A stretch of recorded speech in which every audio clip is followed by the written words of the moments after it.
All right, here with Adelaide 36ers legend, Brett Maher. Brett, looking at potentially the final year, how do you approach your final year? Is it with excitement? Is it a bit of, I wish this wasn't the last one? What goes through your mind? Yeah, I think a few different things really. I'm looking at it as my final year. If it's not, then so be it, but I want to approach it as it is and play every game as if it is the last game, and I think that'll get the best out of me. I'm been put on a slightly reduced training and game regime so that my body gets through it, and I'm really excited about how that's going. I feel really fresh and hopefully can give some really good minutes this year and contribute to a successful year. Cool. And playing with, or playing under new coach Scott Ninnis, change for everyone at the club, but how do you go playing with someone I would imagine is a friend and an ex-teammate? How does that relationship work, and what sort of things has Scotty brought to the club this year that haven't been there in the last few years? I think it's exciting. I think it's really good to play alongside a good mate. We talk about things as well, which I think can help the team out. Some of the things where we're struggling, I might be able to help in giving a few ideas about how to solve that, and we have a good relationship there. And I think just being able to play with him and go through our friendship and now be coached by him is going to be good fun times, and I think it'll be successful times. He's done a great job in recruiting. He's very enthusiastic, and that really flows on in through the team. We've got a young team, and that really helps. He's had a lot of experience with playing and now coaching, so I think it bodes well for a good future for the club.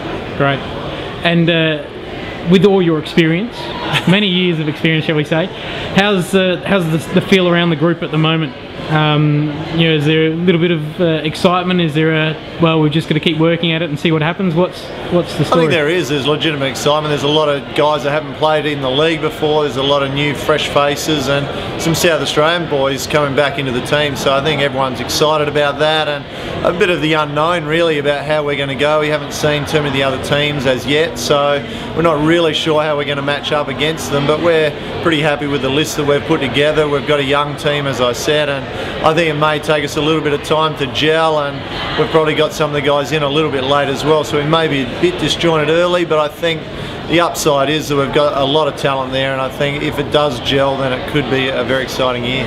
Awesome. Well, as a Sixers fan, hopefully it's not your last, because nothing better than seeing the number 5 pulling up on a dime and hitting a 3, so hopefully we'll get a few more Marsy special highlights throughout the year, and we finish it off with another ring for you. Let's hope so. Thanks, Brett. Not a problem. Scott Ninnis, first week heading into your first NBL game as a head coach. A lot of people would say a long time overdue. Done a lot of hard yards. You've learnt so many great things from great people like Shane Heal and Brian Gorgon. How do you approach your first game? Oh look, I don't know that it's a long time overdue. You know, everyone needs to serve their time. I think while I may have thought I was ready before now, perhaps I wasn't. So look, just enjoy the build-up, enjoy the atmosphere, and enjoy the camaraderie of the team environment, and make sure we win on Friday night. Absolutely.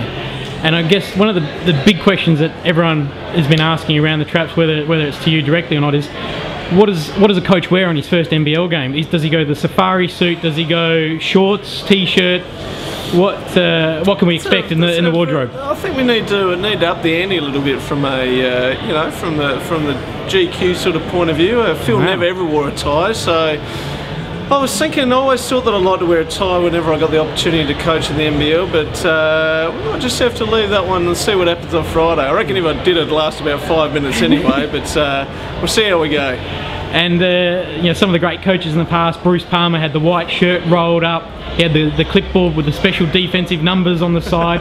Gorgon's got the can of Coke. Is there any props that you're going to be bringing? Is there any special mementos that fans can look out for? Yeah, I don't think the clipboard's much good, because I don't think any of these players can actually read, so that might be a little difficult. But no, I think that's going to have to evolve over the time. A lot of people have been asking me whether I'm going to be walk the sidelines, whether I'm going to sit. I reckon I'm about, from our pre-season goes so far, I reckon I'm about half and half depending on the situation, so I'll have to bring my own flair to the coaching regime. Fantastic. Aaron Bruce, welcome to the 36ers. Thank you.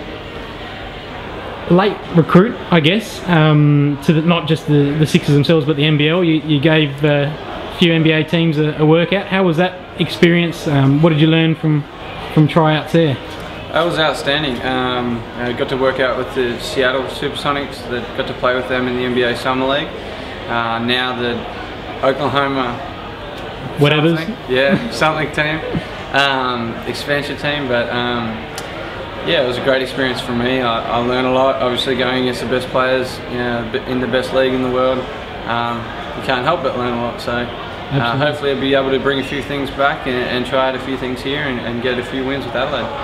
And last Friday night, at one stage you were 8 for 12 from outside. Is that one of the better shooting nights, or have you gone better? Or it's pretty average. Yeah. It's all right. No, I'm just kidding. No, that was obviously good. You'd love to shoot that way every time you step out on the floor, but it's just a matter of getting comfortable. I think just learning the offense and then getting comfortable in the offense are two different things. And I think last time we played, last Friday, I was just comfortable out there. Yeah. And growing up in Australia before you went to college, obviously would have known Brett Maher, the name Brett Maher in basketball circles, no matter where it is in Australia. He's one of those guys that seems to be respected, not hated or disliked, much like Andy Gaze was. Yep. Are you learning much from him at trainings, and is he still thinking he's the big dog in the kennel, or is he? No, he's not like that at all. He's a great leader, and I'm learning a lot off him. I think learning just as much off the floor as I am on the floor from him. He's not only a great player and well respected around on the basketball floor, but he's just a well respected person. I think that that means a lot, playing under a guy like that. It's easy to get motivated to play. It's easy to play for him, play with him. It's all in all a great experience, and to have a career like him as long and with a list of achievements as long as his, that would be any kid's dream from Australia. He's a great player. Sure. Talking about Brett Maher, I just spoke to Boddy Nodge before, and we talked about when great players who have given a long list of service to one team. We talked about Larry Bird, Magic Johnson, Michael Jordan. Traditionally, those teams they leave end up going through a bit of a slump for a long period of time. So I guess the Sixers faithful are going to be looking to someone to step up and fill that famous number 5 singlet. Not necessarily the number 5 singlet, but that role of that leader, that great shooting guard. Do you think you're going to be up for it? Do you think that you see yourself in that position? Yeah, I would welcome that. Obviously, Brett's still here, and we've still got a job to do while he's here. But like I said, if I can have a career that's gone as long as his and had as many great achievements, both individual and as a team, that'd be great for me. Cool. Growing up, playing basketball, college, etc., etc.